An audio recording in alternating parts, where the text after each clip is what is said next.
Okay, in the next 3 minutes, you're going to learn how to look back in time billions of years and talk to aliens, but it's going to take a little bit of imagination. You ready? Okay. So today we're going to tune into cosmic radio. It's about 15 times the frequency that brings Miley Cyrus into your car every morning, and the wavelength is about this much, 21 centimeters. So what broadcasts at 21 centimeters? Hydrogen does. It's the most abundant and simplest atom in the universe. It's just a proton and an electron bound together. So when you bring these together, they act like little magnets, just like a bar magnet you have on your fridge. They can be arranged this way or flipped this way. And just like the bar magnet on your fridge, this is more stable than this is. So if you bring a hydrogen together like this and you wait a long enough time, around 10 million years, eventually it'll flip. And when it does, it sends out a 21 centimeter band of radiation. So you have this universe full of hydrogen. Every once in a while, it'll flip. You get this 21 centimeter band. So this travels through the universe, millions of years. What happens when we tune into this on Earth?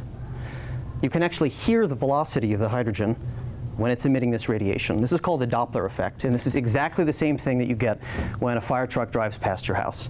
So it starts out high, and then when it goes past you, and it goes low. You guys know what this sounds like. So same thing with hydrogen. If I'm coming towards you and I flip, the frequency is higher and the wavelength is a little bit shorter.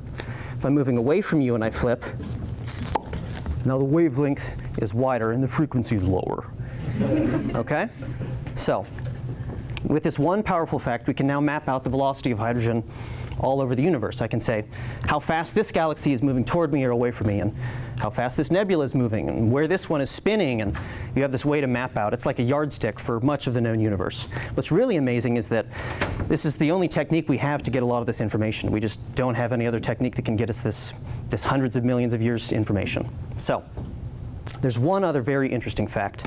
If you take this 21 centimeter band and you divide it by a very special number, like everyone's favorite transcendental number, pi, you get a new wavelength that can't be produced by any natural process at all.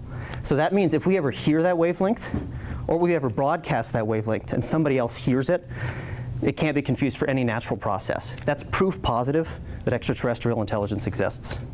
So next time you turn on your car, you turn on the radio, you start singing along, remember, the coolest, the most old school jams in the universe, they're on the 21 centimeter band. Thank you.